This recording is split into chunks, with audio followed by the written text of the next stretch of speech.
નમસ્કાર વિદ્યાર્થી મિત્રો, ગત વિડીયોમાં આપણે જોયું તો પહેલું કાવ્ય જે છે એની આપણે સમજૂતી મેળવી. ત્યારબાદ આપણે હવે પછીનો બીજો જે છે એ પાઠ છે, ચોરી અને પ્રાઇઝ છે. તો એ પાઠ જે છે, જેટલા પાઠ પાઠ્યપુસ્તકમાં છે 12 પાઠ અને 12 કાવ્ય છે. તો એ 12 પાઠ જે છે એની સમજૂતી તમે જ્યારે સ્કૂલે આવો ત્યારે આપણે સરસ રીતના મેળવીશું, કેમ કે હાલ વિડીયો લેક્ચર દ્વારા પાઠની સમજૂતી જે છે એ યોગ્ય રીતે ન થઈ શકે. એટલે આપણે તમે જ્યારે સ્કૂલે આવો ત્યારે આપણે પાઠ જે છે એની સમજૂતી મેળવીશું. હાલ આપણે ત્યાર પછી ત્રીજું કાવ્ય છે, પછી શામળીઓજી બોલિયા. તો એ કાવ્ય જે છે એની સમજૂતી આપણે મેળવીશું. તો ત્રીજું કાવ્ય જે છે એનું નામ છે પછી. પછી એ તળપદો શબ્દ છે, પછી એટલે પછી. શામળીઓજી એટલે કે શ્રી કૃષ્ણ, બોલિયા એટલે બોલે છે. ક્યારની વાત છે તો કે સુદામા અને શ્રી કૃષ્ણ જે છે એ નાનપણના બંને મિત્ર છે. સામાન્ય રીતે આપણે જોઈએ તો મિત્ર કોને કહેવાય? તો કે જેમાં ઉચ્ચ નીચનો ભેદ ન હોય, ગરીબ પૈસાદારનો ભેદ ન હોય, કારા ગોરાનો ભેદભાવ ન હોય, તો એને આપણે સાચી મિત્રતા જે છે એ ખરા અર્થમાં કહી શકાય. તો સુદામા અને કૃષ્ણની મિત્રતા કેવી હતી એની વાત જે છે એ પ્રેમાનંદ આપણને સમજાવે છે કે ભાઈ આપણે જોઈએ તો પ્રાચીન સમયમાં કૃષ્ણ જે છે તે અને સુદામા જે છે એ ગુરુના આશ્રમમાં રહી અને શિક્ષણ પ્રાપ્ત કરતા. ત્યારબાદ થોડાક સમય સાથે રહી અને ત્યાર પછી બંને છૂટા પડે છે. ઘણા બધા વર્ષો જે છે એ વીતી ગયા બાદ કૃષ્ણ જે છે એ પોતે રાજા બને છે અને સુદામા તો એની જેવી સ્થિતિ હતી એવી ગરીબની સ્થિતિમાં પોતે જીવન વિતાવે છે. તો જે આવું જીવન વિતાવે છે ત્યારે એકવાર સુદામા જે છે એની પત્ની એમને કહે છે કે ભાઈ તમારા મિત્ર જે છે કૃષ્ણ એ આટલા બધા ધનવાન છે, તેમની પાસે જઈ અને તમે કંઈક માંગી લઈ આવો. તો જ્યારે સુદામા જે છે એ કૃષ્ણ પાસે આવે છે, બંને જણા શું વાતો કરે છે એ સંવાદ જે છે એ કડવા સ્વરૂપે, કડવું એટલે એક પ્રકારનું આખ્યાન જે છે એનો આપણે ભાગ 1 ભાગ 2 કહીએ એવી રીતના કડવું જે છે એ એક કડવું જે છે એ આખ્યાન ખંડનું આપણા કાવ્ય સ્વરૂપે રજૂ કરવામાં આવેલું છે. તો આપણે સર્વપ્રથમ કાવ્ય જે છે એની સમજૂતી મેળવતા પહેલા કવિ પરિચય જે છે એનો પરિચય મેળવીએ. તો એમના કવિ છે પ્રેમાનંદ. એમનો સમય જે છે એ ઈસવીસનની 17મી સદી છે.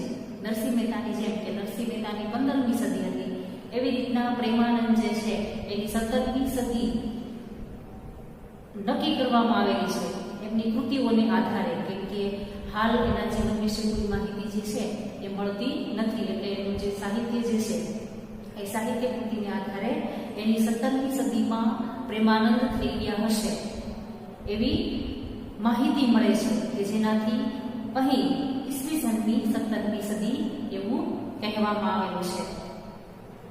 કવિ શિરોમણીનું માન પામેલા પ્રેમાનંદ વડોદરાના વતની હતા. કે આપણે જનરલ નોલેજમાં પણ ગુજરાતી સાહિત્યનો પ્રશ્ન પૂછી શકે કે શિરોમણીનું બિરુદ જે છે એ કયા કવિને આપવામાં આવેલું હતું? તો એના જવાબમાં આપણે લખી શકીએ કે શિરોમણી જે છે એનું બિરુદ પ્રેમાનંદ જે છે એને આપવામાં આવેલું છે. તો આ પ્રેમાનંદ જે છે એ વડોદરાના વતની હતા. ગુજરાતી ભાષાના ઉત્તમ આખ્યાનકાર અને માનભટ્ટ તરીકે પ્રસિદ્ધ છે. કે હાલ એનું નામ જે છે એ માનભટ્ટ તરીકે પણ પ્રસિદ્ધ થયેલું છે અને ગુજરાતી સાહિત્યના ઉત્તમ એવા આખ્યાનકાર તરીકે પણ પ્રસિદ્ધ છે. આંગળીઓ પર પહેરેલી વીંટીઓ વડે તાંબાની માન રણકાવીને એના તાલ સાથે સુરીલા કંઠે અભિનય દ્વારા પ્રેમાનંદ લોક સમુદાયને રસતરબોળ કરતા હતા. કે એ સમયમાં એવા કોઈ વાજિંત્રો વગાડવાના નહીં હોય, આપણે જેને હાલ મ્યુઝિક કહીએ, કે ગિટાર કે તબલા કે ઢોલક કે એવું કંઈ નહીં હોય. તો એ સમયમાં એ શું કરતા? તો કે પોતે માળ જે છે, પાણીનો ગોળો, એને પોતે પોતાની હાથની આંગળીઓમાં પહેરેલી વીંટી જે છે એનાથી સરસ એવો તાલ જે છે એ પોતે રજૂ કરતા અને સાથે સાથે લોકો જે છે એને પોતાના આખ્યાન જે છે એ ગાઈને સંભળાવતા, જેનાથી લોકો જે છે એ ખૂબ મજા માણતા. તેઓ પૌરાણિક ગ્રંથોમાંથી કથાનકો લઈને રસધાનોને ખીલવીને ગુજરાતી વાતાવરણમાં મૂકીને લોકોને રસપાન કરાવતા હતા. એટલે કે એ સમયમાં એવું કોઈ મ્યુઝિક નહીં હોય કે એવી કોઈ થિયેટર નહીં હોય કે લોકો જે છે એ ફિલ્મ જોવા માટે જાય. કોઈની પાસે એવા સાધનો પણ નહીં હોય એવી બધી કે પોતે રજૂઆત કરી શકે માટે પોતે લોકો જે છે એને યોગ્ય મનોરંજન પૂરું પાડવા માટે જેવી રીતના લોકો જે છે એ નાટક ભજવતા, શેરીમાં ગરબાઓ રમવામાં આવતા, એવી રીતે પ્રેમાનંદ જે છે એ પણ અલગ અલગ સાહિત્યમાંથી અલગ અલગ કૃતિઓ લઈ અને પોતે સરસ રીતે ગાય સંભળાવતા. ઓખાહરણ ચંદ્રહાસાખ્યાન, અભિમન્યુ આખ્યાન, સુદામા ચરિત્ર, કુંવરબાઈનું મામેરું, નળાખ્યાન, રણયજ્ઞ, દશમસ્કંદ વગેરે આખ્યાનો દ્વારા તેમણે ગુજરાતી કવિતાને સમૃદ્ધ કરી છે. કે અલગ અલગ કેટલા બધા આખ્યાનો જે છે એણે પોતે ગુજરાતી સાહિત્યમાં આપેલા છે. તેઓ આખ્યાનમાં વિવિધ રસની ગૂંથણી કરી શકતા, જ્ઞાન અને બોધ આપતા. તેમના આખ્યાનો ખૂબ લોકપ્રિય રહ્યા છે. એટલે કે પોતાના આખ્યાનો દ્વારા શૃંગાર રસ, વીર રસ એવા અલગ અલગ રસ જે છે એ પોતે દાખવી અને સરસ રીતના પોતાની રજૂઆત કરતા અને લોકોમાં એટલા માટે જ પોતે વધારે લોકપ્રિય રહ્યા છે કે પોતાની પાસે રહેલી કળા જે છે એ લોકો સમક્ષ રજૂ કરી અને સરસ રીતના લોકો જે છે એને રસપાન કરાવતા. આ હતું આપણો કવિનો પરિચય. હવે આપણે જોઈએ તો એવી ટૂંકમાં માહિતી આપેલી છે કે સમગ્ર કાવ્ય જે છે એમાં શું આવે છે. તો મહાકવિ પ્રેમાનંદના સુદામા ચરિત્ર આખ્યાનમાંથી લેવામાં આવેલા આ કડવામાં કૃષ્ણ અને સુદામાની મૈત્રીનો ભાવ સંવાદ શૈલીમાં રજૂ થયો છે.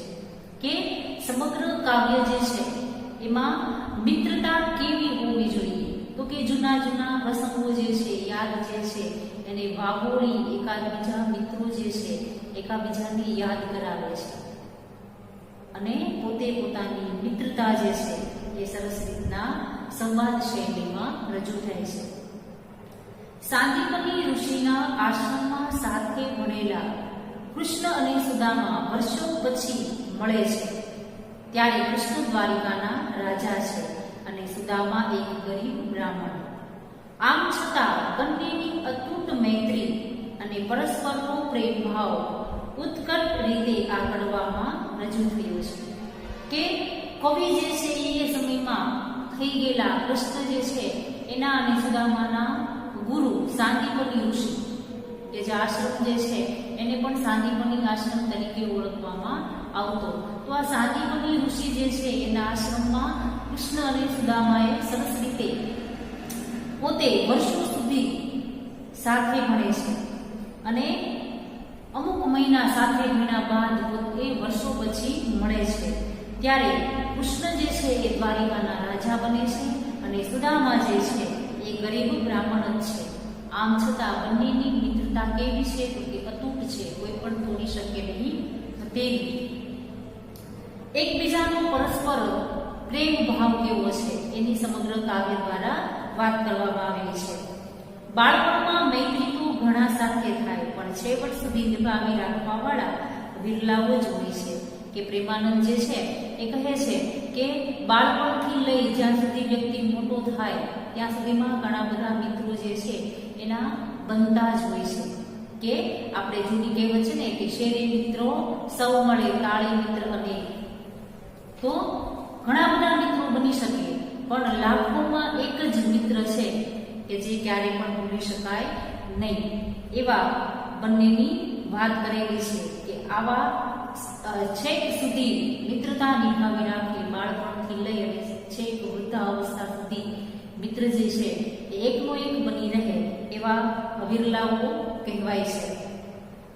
અહીં પરસ્પર સંવાદ દ્વારા બંને મિત્રો પોતે વેઠેલા સંકટો, પોતે કરેલા કાર્યોના સંભારણા વાગોળે છે કે અમુક બાબત નાનપણની કે જેમાં તમને અને મને પણ હજી અમુક બાબત જે છે એ આપણા બાળપણની યાદ રહી ગઈ હોય, તો એવી કેટલી ગુરુના આશ્રમમાં રહી અને યાદો છે એ બધી એકબીજાને યાદ કરાવે છે અને પોતે વાતો કરે છે. એમ એક અટૂટ મધુર મૈત્રીનું દ્રષ્ટાંત આ કરવામાં મળે છે. તો મિત્રતા જે છે એ કેવી હોવી જોઈએ એની સમગ્ર કાવ્ય દ્વારા સમજૂતી આપવામાં આવેલી છે. તો હવે આપણે કાવ્ય જે છે એની સમજૂતી મેળવીએ. પછી શામળિયોજી બોલ્યા તને સાંભળે રે, હાજી નાનપણનો નેહ મને કેમ વિસરે રે. કે સમગ્ર કાવ્ય જે છે એમાં એક કાવ્ય પંક્તિ કૃષ્ણના સંવાદ સ્વરૂપે રજૂ થયેલ છે અને બીજી કાવ્ય પંક્તિ જે છે એ સુદામાના સંવાદ રૂપે રજૂ થયેલ છે. કે બંને જે છે એ સાંભળે છે તો બીજું એમ કહે છે કે હું એને કેવી રીતે ભૂલી શકું. એકબીજાને યાદ કરી, વાતોને પોતે યાદ કરી અને પોતે કહે છે કે પછી શબ્દ છે તળપદો શબ્દ છે. પછી એટલે પછી. શામળિયોજી બોલ્યા, શ્રી કૃષ્ણ બોલ્યા, તને સાંભળે રે, તને યાદ આવે છે. જો તને સાંભળે રે એનો અર્થ કેમ લેવાનો કે તને યાદ છે અથવા તને યાદ આવે છે. તો સુદામા કહે છે કે હાજી એટલે કે હા. નાનપણનો નેહ એટલે સ્નેહ અથવા પ્રેમ, બંને સમાનાર્થીમાં પણ પૂછાઈ શકે અને તળપદા શબ્દમાં પણ આવી શકે કે નેહ એટલે શું? તો નેહ એટલે સ્નેહ અથવા પ્રેમ. મને કેમ વિસરે રે. તો સુદામા કહે છે કે બાળપણનું, નાનપણ એટલે બાળપણનો આ પ્રેમ જે છે એ હું કેવી રીતે વિસરે રે એટલે ભૂલી શકું, એ મને કેમ ભૂલાય, હજી પણ મને યાદ છે. આ પણ 2 મહિના પાસે રહ્યા, તને સાંભળે રે, હાજી સાંદીપની ઋષિને ઘેર મને કેમ વિસરે રે. ત્યારબાદ આગળ જે છે એ પોતે કૃષ્ણ કહે છે કે આપણે 2 મહિના પાસે રહ્યા. જ્યારે ગુરુ પાસે વિદ્યા શીખવા માટે ગયા ત્યારે કૃષ્ણ અને સુદામા જે છે એ કૃષ્ણ કરતા સુદામા જે છે એ ઉંમરમાં મોટા. તો બંને જે છે કે પ્રાચીન સમયમાં ગુરુ જે છે એના ઘરે આપણે વિદ્યા મેળવવા માટે જતા, તો જ્યાંથી શિક્ષણ શરૂ થાય, અધ્યયન શરૂ થાય ત્યાંથી લઈ અને સમગ્ર સંસારમાં કેવી રીતે જીવન જીવવું એ તમામ પ્રકારનું શિક્ષણ જે છે એ પ્રાપ્ત થાય. ત્યારબાદ ગુરુ જે છે એ પોતાના ઘરેથી દીક્ષા એને આપતા અને કોઈ પણ વ્યક્તિ જે છે એ ત્યાં સુધી પોતાના ઘરે જઈ શકતું નહીં. તો ગુરુના આશ્રમમાં રહી અને પોતે કૃષ્ણ યાદ કરાવે છે કે આપણે ગુરુના આશ્રમમાં 2 મહિના સાથે રહ્યા. તને સાંભળે છે એટલે કે તને યાદ આવે છે. હાજી સાંદીપની ઋષિને ઘેર મને કેમ વિસરે રે. તો સુદામા કહે છે કે હા, સાંદીપની ઋષિના ઘરે કેમ ભૂલી શકું. આ પણ અન્ન ભિક્ષા માંગી લાવતા તને સાંભળે રે. એટલે કે ગુરુના ઘરે રહી અને ગુરુ દક્ષિણા તરીકે જ્યારે શિષ્ય જે છે એ પોતાના ગુરુનો આશ્રમ છોડે ત્યારે એને દીક્ષા આપવામાં આવતી અને શિષ્ય જે છે એ ગુરુને કંઈ પણ પોતાની પાસે રહેલી ભેટ જે છે એ ગુરુને આપે. તો એ પ્રાચીન સમયમાં જ્યારે ગુરુના આશ્રમમાં રહેવામાં આવતા ત્યારે એની કોઈ ફી જે છે એ ભરવામાં ન આવતી. કે શું કરવામાં આવતું? તો કે ગુરુ જે છે એ બ્રાહ્મણો જે છે એ જ ગુરુ તરીકે માન પામતા, કે જે બ્રાહ્મણ જ્ઞાતિના લોકો છે એ જ શિક્ષણ આપતા. તો બ્રાહ્મણનો ધર્મ જે છે એ માગવાનો છે કે બીજા પાસે માગી શકે. તો ગુરુના આશ્રમમાં રહી અને જેટલા પણ શિષ્યો હોય એ બધાએ ગામમાં જઈ અને ઘેરે ઘેરે ભિક્ષા માંગી લઈ આવવાની અને એ ભિક્ષામાં લોટ જે છે, પછી ફળ છે, શાકભાજી છે, જે પણ કાંઈ ભિક્ષામાં મળે એ ગુરુના આશ્રમમાં લઈ આવવાનું અને ગુરુ જે છે એની પત્ની ગુરુ માતા જે છે એ ભોજન બનાવ્યા બાદ દરેક શિષ્યને પોતે જમાડતા.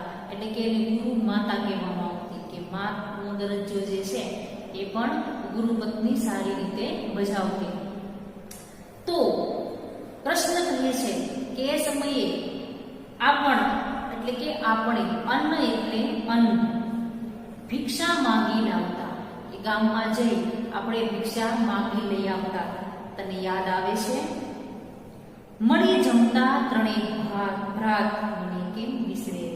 મળી જમતા એટલે કે સાથે રહી અને આપણે ત્રણેય, કે માત્ર આમાં બેનો ઉલ્લેખ કરેલો છે. ત્રીજું કોણ છે? એ કદાચ બલરામ હોઈ શકે, પણ એની સમજૂતી કે કોઈ પણ વિગત જે છે એ સમગ્ર કાવ્ય દ્વારા આપવામાં આવેલી નથી. એટલે આપણે ત્રણેય ભ્રાત એટલે ભાઈઓ મને કેમ વિસરે રે, એટલે કે જે પણ કાંઈ ગુરુ દક્ષિણામાં મળતું, ગુરુની ઘરે રહી અને જે ભિક્ષા માંગી લઈ આવતા, ત્યારબાદ ભિક્ષામાં જે પણ કાંઈ મળતું એને આપણે ત્રણેય જણા સાથે મળી અને જમતા હતા. એ હું કેમ ભૂલી શકું. આ પણ સુતા એક સાથ રે તને સાંભળે રે, એટલે કે કૃષ્ણ કહે છે કે દરેક કાવ્ય પંક્તિ સાંભળે રે એ કાવ્ય પંક્તિ જે છે એ કૃષ્ણ બોલે છે, અને વિસરે રે એ દરેક કાવ્ય પંક્તિ સુદામા બોલે છે. આ પણ સુતા એક સાથ રે તને સાંભળે રે. ત્યારબાદ આગળ કૃષ્ણ કહે છે કે આપણે સાથે એક જ સાથ રે. સાથ રે એટલે બે અર્થ થાય. સાથ રે એટલે સાથે, અને અહીં આપણે સાથ રે એટલે ઘાસની પથારી એવો અર્થ જે છે એ લેવાનો છે. કે આપણે સૂતા સાથે, સાથે પણ શબ્દનો અર્થ લેવાનો, અને સામાન્ય રીતે સાથ રે શબ્દ એટલે ઘાસની પથારી એવું પણ અર્થ લેવાનો. એટલે કે આપણે એક સાથે ઘાસની પથારી ઉપર સૂતા. તને યાદ આવે છે? સુખ દુઃખની કરતા વાત મને કેમ વિસરે રે, એટલે કે જ્યારે સાથે સૂતા ત્યારે સુદામા કહે છે કે આપણે સુખ અને દુઃખની વાતો જે છે એ કરતા, હું કેવી રીતે ભૂલી શકું. પાછલી રાતના જાગતા તને સાંભળે રે. પાછલી રાત કોને કહી શકાય? તો કે રાતના 3 વાગ્યા પછીનો સમય ને પાછલી રાત કહેવાય. તો કૃષ્ણ કહે છે કે પાછલી રાતના જાગતા, એટલે કે ખૂબ વહેલી સવારે જાગતા તમને સાંભળે છે. કેમ કે એ સમયમાં ગુરુના આશ્રમમાં રહી ઘણા બધા કામ જે છે એ દિવસ દરમિયાન કરવાના, અને કામ કર્યા બાદ ગુરુ જે છે એ ભિક્ષા માંગવા માટે શિષ્યોને મોકલે. ત્યારબાદ ગુરુનું દરેક કામ જે છે એ કરવાનું, અને એના બદલામાં ગુરુ જે છે એ શિક્ષણ આપે. તો વહેલી સવારે જાગતા કૃષ્ણ કહે છે સુદામાને કે તને યાદ છે? તો સુદામા કહે છે કે હાજી કરતા વેદની ધૂન મને કેમ વિસરે રે.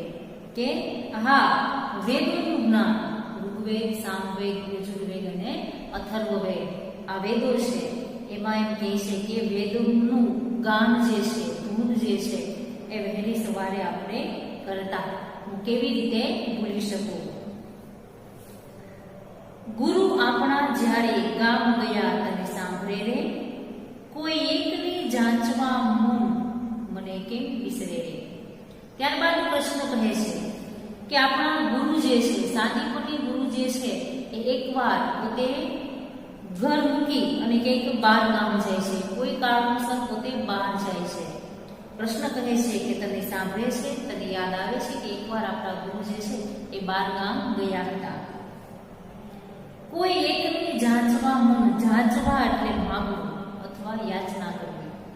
તો ગુરુ જે છે એને કહેલું હતું, સુદામા એમ કહે છે કે આપણા બધામાંથી એકને ગુરુએ કીધેલું હતું કે ભાઈ તમે ભિક્ષા માંગવા માટે ગામમાં જાજો.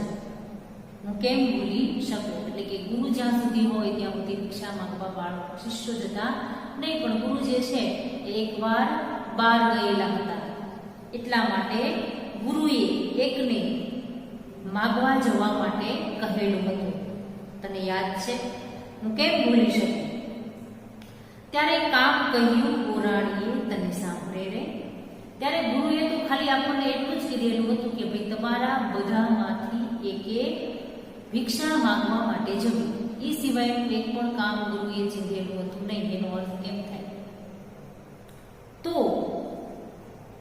કૃષ્ણ કહે છે છતાં પણ ત્યારે કામ કહ્યું ગોરાણીએ, એટલે કે ગોરાણી એટલે ગુરુના ગુરુ માતા આપણને એક કામ કહેલું હતું, તને યાદ છે? લઈ આવો કહ્યું કાષ્ઠ મને કેમ વિસરે રે. એટલે કે એ સમયમાં લાકડા કાપવા માટે જંગલમાં જવું પડતું. તો લાકડા કાપવા માટે કાષ્ઠ એટલે લાકડા. ગુરુ માતાએ એવું કહ્યું કે તમે જંગલમાં જઈ અને લાકડા કાપીને લઈ આવો. હું કેવી રીતે ભૂલી શકું? ખાંધે કુહાડા ધરિયા તને સાંભળે રે. એટલે કે ત્યારબાદ પોતે એમ કહે છે કે ખાંધે, ખાંધે એટલે ખભે, કુહાડા એટલે કે કુહાડું, ધરિયા એટલે ધારણ કર્યા, તને સાંભળે રે. કૃષ્ણ કહે છે કે ગુરુ જે છે એની પત્ની આપણને ગોરાણીએ એવું કીધું કે જંગલમાં જઈ તમે લાકડા કાપવા, લાકડા લઈ આવો, લાકડા કાપી આવો. ત્યારે ગુરુ માતાની આજ્ઞા માથા ઉપર ચડાવી અને આપણે ખભે કુહાડા ધારણ કરી અને જંગલમાં ગયા. તને યાદ છે અથવા યાદ આવે છે? ઘણું દૂર ગયા રણછોડ મને કેમ વિસરે રે. ત્યારે સુદામા કહે છે કે આપણે લાકડા કાપવા ઘણા જંગલમાં દૂર દૂર સુધી ગયેલા રણછોડ. રણછોડ નામ જે છે એ કૃષ્ણ માટે ઉચ્ચારાયેલું છે. એનું નામ રણછોડ જે છે એ ક્યારથી પડેલું છે? તો કે યુદ્ધના મેદાનમાંથી કૃષ્ણ પોતે રણ છોડીને ભાગી જાય છે, ત્યારથી રણછોડ એવું નામ જે છે એ કૃષ્ણનું પડેલું છે. તો સુદામા કહે છે કે આ લાકડા કાપવા માટે આપણે જંગલમાં દૂર દૂર સુધી ગયા, હું કેમ ભૂલી શકું? વાદ વધ્યો બેવ બાંધવે તને સાંભળે રે. વાદ એટલે કે વાતો કરો, વિવાદ કરો. વધ્યો એટલે કે વધ્યો.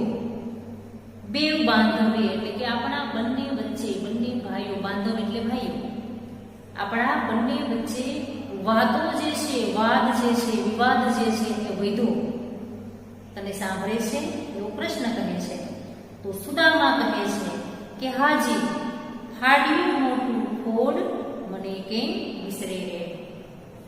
તો સુદામા કહે છે કે હા, ફાડ્યું એટલે કે ફાડવું, મોટું, ખોડ, ખોડ એટલે કે જૂનું લાકડું હોય, ઝાડ હોય એનું થડિયું, જૂના લાકડાનું થડિયું જે છે એ ફાડ્યું, હું કેમ ભૂલી શકું? ત્રણ ભારા બાંધ્યા દોરડે તને સાંભળે રે.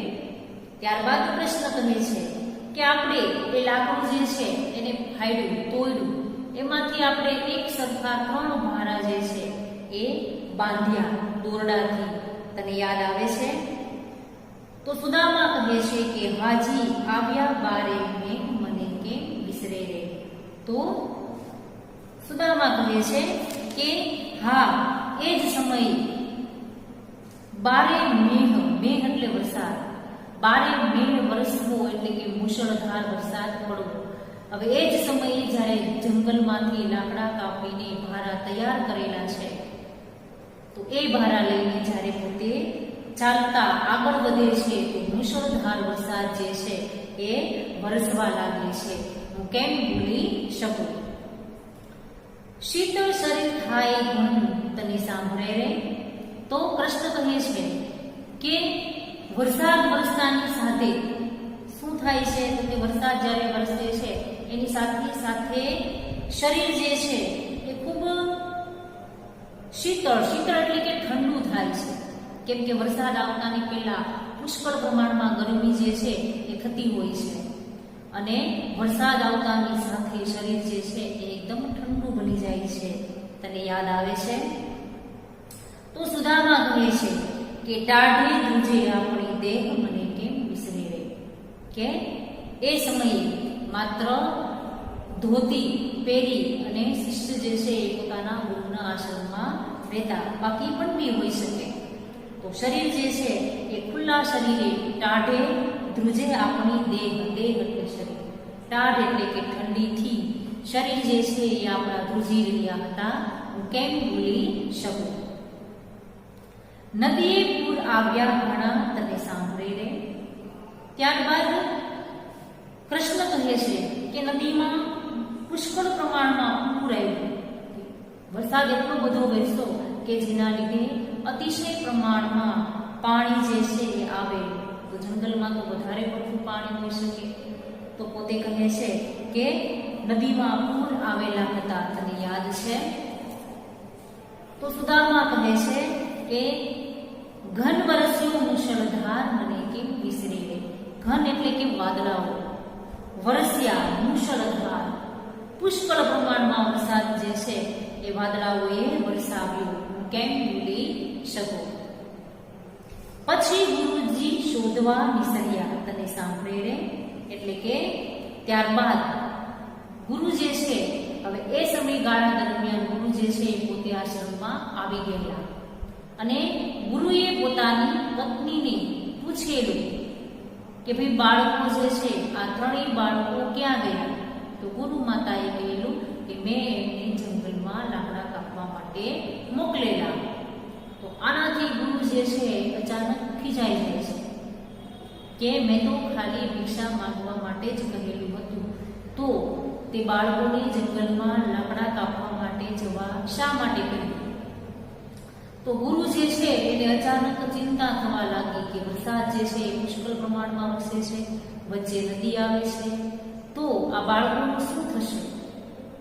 એવા વિચારે ગુરુ જે છે એ ગોતવા માટે નિસર્યા એટલે કે નીકળી પડી છે. કૃષ્ણ કહે છે કે પછી ગુરુજી આપણને શોધવા માટે નીકળ્યા.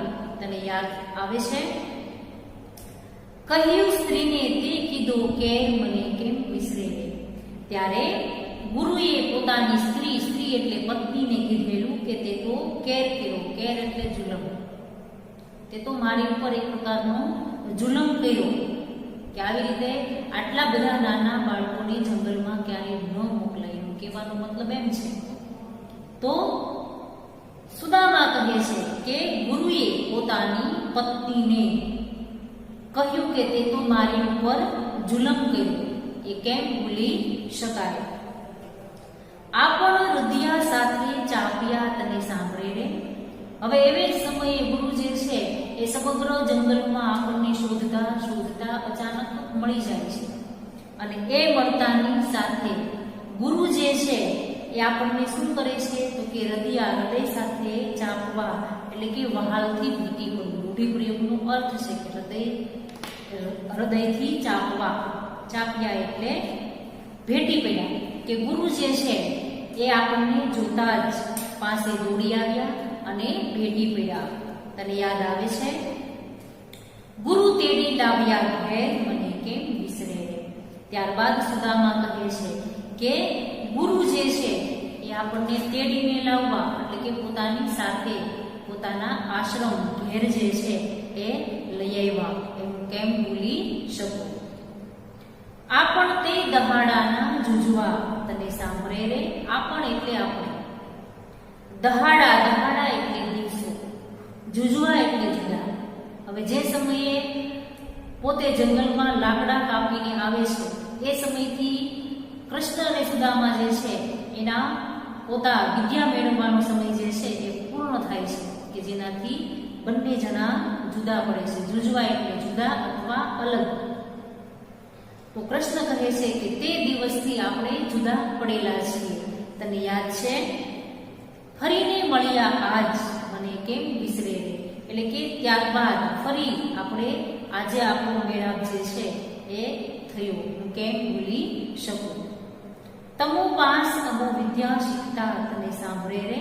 એટલે કે કૃષ્ણ જે છે એ સુદામા કરતા ઉંમરમાં નાના, એટલે પોતે ભાઈચારાની ભાવનાની સાથે સાથે માન સન્માન જે છે એ સુદામાને આપે છે કે તમો પાસે, તમારી પાસે. તમો એટલે તમે, અમો એટલે અમે. તમારી પાસે અમે વિદ્યા શીખતા. તમને યાદ છે? હુંને મોટો કીધું મહારાજ મને કેમ વિસરે. હુંને શબ્દ જે છે એ અલગ અલગ આપેલો છે. એ બંને શબ્દને ભેગા લેવાના છે કે હુંને એટલે મને. મોટો કીધું કે હું ગરીબ હોવા છતાં તમે પોતે એમ કહે છે કે ઉંમરની દ્રષ્ટિએ તમે મને માન સન્માન આપી અને મોટો કીધો છે. મહારાજ મને કેમ વિસરે રે, એટલે કે તમે મને મહાન બતાવી જાણ્યો છે એ હું કેમ ભૂલી શકું. ત્યારબાદ વલણ એટલે કે સમગ્ર કાવ્ય જે છે એનો મુખ્ય ભાવાર્થ શું છે? તો કે મહારાજ લાજ નિજ દાસની વધારો છો શ્રી હરિ, એટલે કે આ કડવું જે છે આખ્યાન જે છે એ પૂરું થતા સમગ્ર આખ્યાન વાંચનાર વ્યક્તિ જે છે એના માટે વલણ જે છે એ આપેલું હોય છે. તો શું કહે છે કે મહારાજ લાજ નિજ દાસની વધારો છો શ્રી હરિ, પછી દારિદ્ર્ય ખોવા દાસનું સોમ દ્રષ્ટિ શામી કરી, કે કૃષ્ણ માટે મહારાજ શબ્દ વાપરે છે કે એ મહારાજ લાજ એટલે કે મર્યાદા, આબરૂ, ઇજ્જત, નિજ એટલે કે પોતાના દાસની, દાસની એટલે ભક્તની, વધારો છો શ્રી હરિ એટલે કે પ્રેમાનંદ જે છે એ પોતે છેલ્લે એવું કહે છે કે હે કૃષ્ણ, તમે પોતાના ભક્તની લાજ રાખવા માટે, મર્યાદા રાખવા માટે તમે હંમેશા આગળ છો. પછી દારિદ્ર્ય ખોવા દાસનું, દારિદ્ર્ય એટલે ગરીબાઈ, કોનું? તો કે સુદામાની ગરીબાઈ જે છે એ દૂર કરવા માટે સોમ દ્રષ્ટિ શામી કરી. સોમ દ્રષ્ટિ એટલે કે શીતળ દ્રષ્ટિ, દ્રષ્ટિ એટલે નજર, સોમ એટલે ચંદ્ર, શામી કરી એટલે કે છેલ્લે સુદામા જે છે એ પોતે પોતાના મિત્રને પોતાની પરિસ્થિતિ વિશે કહી શકતા નથી, પણ સુદામા જે છે એની કેવી પરિસ્થિતિ છે એને કૃષ્ણ જે છે એ પોતે પોતાના મનથી સમજી જાય છે અને ન માંગવા છતાં પોતાના મિત્ર જે છે એને ઘણું બધું પોતે આપે છે. એની ખબર પણ સુદામાને પડતી નથી. એટલે કે શ્રી કૃષ્ણ જે છે એને પોતે ચંદ્ર સમાન શીતળ દ્રષ્ટિ જે છે એ પોતાના મિત્ર તરફ કરી. તો આ સમગ્ર કાવ્ય જે છે એ સુદામા ચરિત્ર આખ્યાન ખંડ જે છે એમાંથી લેવામાં આવેલું છે. તો આ કાવ્ય જે છે એ આપણે અહીંયા પૂરું કરીએ છીએ, પણ કાવ્યની સમજૂતી મેળવ્યા બાદ ફરી આપણે એકવાર કાવ્ય જે છે એ ટૂંકમાં માહિતી મેળવી લઈએ. તો સીધું ભાષાંતર જે છે, સીધી સમજૂતી જે છે એ હું તમને આપું છું, કેમ કે સમગ્ર કાવ્ય જે છે એનો જ્યારે સવિસ્તર પ્રશ્ન પૂછવામાં આવે છે ત્યારે તમને સીધું એમ જ પૂછે કે પછી શામળિયોજી બોલ્યા કાવ્યની યથાર્થતા ચર્ચો. તો તમને કાવ્ય યાદ નહીં હોય તો તમે એનો પ્રશ્નનો જવાબ કેવી રીતે લખશો? તો સમગ્ર કાવ્ય જે છે એ યાદ રાખવાનું છે. હું માત્ર એની સમજૂતી બોલી જાઉં છું કે જે તમારી બુકમાં તમારે ધ્યાન રાખવાનું છે. પછી શ્રી કૃષ્ણ બોલ્યા તને યાદ આવે છે, સુદામા કહે છે કે એ બાળપણનો પ્રેમ. કૃષ્ણ કહે છે કે આપણે 2 મહિના પાસે રહ્યા, તને યાદ આવે છે? સુદામા કહે છે કે હા, સાંદીપની ઋષિના ઘરે, હું કેમ ભૂલી શકું? ત્યારબાદ કૃષ્ણ કહે છે કે આપણે ગુરુના આશ્રમમાં રહી અન્ન જે છે એ ગામમાંથી ભિક્ષા માંગી લાવતા, તને યાદ આવે છે? તો સુદામા કહે છે કે હા, એ ભિક્ષા જે છે એ લઈ આપણે 3 ભાઈઓ સાથે મળી જમતા, કેમ ભૂલી શકું? મેં અગાઉ પણ કીધું કે ત્રીજું કોણ છે એની કોઈ માહિતી આપવામાં આવેલી છે નહીં, એટલે 3 ભાઈ કહેવાના, ત્રીજો કોણ છે એની સમજૂતી આપેલી નથી, એટલે આપણે એને 3 કહી અને આગળ વધવાનું. ત્યારબાદ કૃષ્ણ કહે છે કે આપણે ઘાસની પથારી ઉપર સાથે સૂતા, તને યાદ આવે છે? તો સુદામા કહે છે કે હા, સૂતા સૂતા આપણે સુખ દુઃખની વાતો કરતા, હું કેમ ભૂલી શકું? આગળ કૃષ્ણ કહે છે કે પાછલી રાતના એટલે કે સવાર રાતનો 3 વાગ્યા પછીનો સમય, કે જ્યારે પાછલી રાતના આપણે જાગતા, તને યાદ છે? તો સુદામા કહે છે કે હા, આપણે વેદોનું ગાન કરતા, હું કેમ ભૂલી શકું? ત્યારબાદ કૃષ્ણ કહે છે કે ગુરુ આપણા એકવાર બહાર ગામ ગયેલા, તને યાદ આવે છે? તો સુદામા કહે છે કે હા, ગુરુએ આપણા બધામાંથી કોઈ પણને એકને ભિક્ષા માંગી લાવવા માટે કહેલું, હું કેમ ભૂલી શકું? ત્યારબાદ કૃષ્ણ કહે છે કે છતાં પણ ગોરાણી માએ આપણને એક કામ ચીંધેલું, તમને યાદ છે? તો સુદામા કહે છે કે હા, ગોરાણી એટલે કે ગુરુના પત્નીએ એવું કહેલું કે જંગલમાં જઈ અને લાકડા કાપી લઈ આવો, હું કેમ ભૂલી શકું? તો ગુરુ માતાનું આ વચન રાખી અને શું કર્યું તો કે કૃષ્ણ કહે છે કે આપણે ખભા ઉપર કુહાડા ધારણ કર્યા, તને યાદ છે? તો સુદામા કહે છે કે હા, આ જંગલમાં આપણે દૂર દૂર સુધી લાકડા કાપવા માટે ગયા, હું કેમ ભૂલી શકું?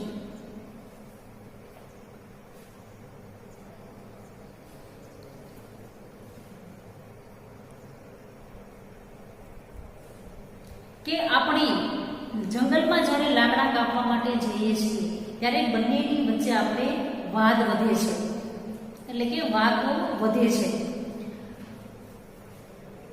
તને યાદ છે?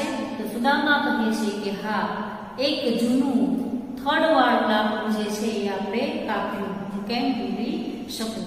ત્યારબાદ કૃષ્ણ કહે છે કે આ લાકડામાંથી આપણે 3 ભારા બાંધ્યા, તને યાદ આવે છે? તો સુદામા કહે છે કે હા, એ જ સમયે પુષ્કળ પ્રમાણમાં મુશળધાર વરસાદ જે છે એ વરસવા લાગ્યો, હું કેમ ભૂલી શકું? કૃષ્ણ કહે છે કે અતિશય વરસાદને લીધે શરીર જે છે એ ખૂબ ઠંડુ બની ગયું, તને યાદ આવે છે? તો સુદામા કહે છે કે હા, ટાઢથી આપણા શરીર જે છે એ ધ્રુજવા લાગ્યા, હું કેમ ભૂલી શકું? એ જ સમયે કૃષ્ણ કહે છે કે વરસાદને લીધે નદીમાં પૂર આવ્યું, તને યાદ આવે છે? તો સુદામા કહે છે કે હા, વાદળો પુષ્કળ પ્રમાણમાં વરસી ગયા, હું કેમ ભૂલી શકું? ત્યારબાદ કૃષ્ણ કહે છે કે આવી સ્થિતિમાં ગુરુ જે છે એને ચિંતા થવા લાગી, એટલે ગુરુ જે છે એ આપણને શોધવા માટે નીકળ્યા, તને યાદ આવે છે? તો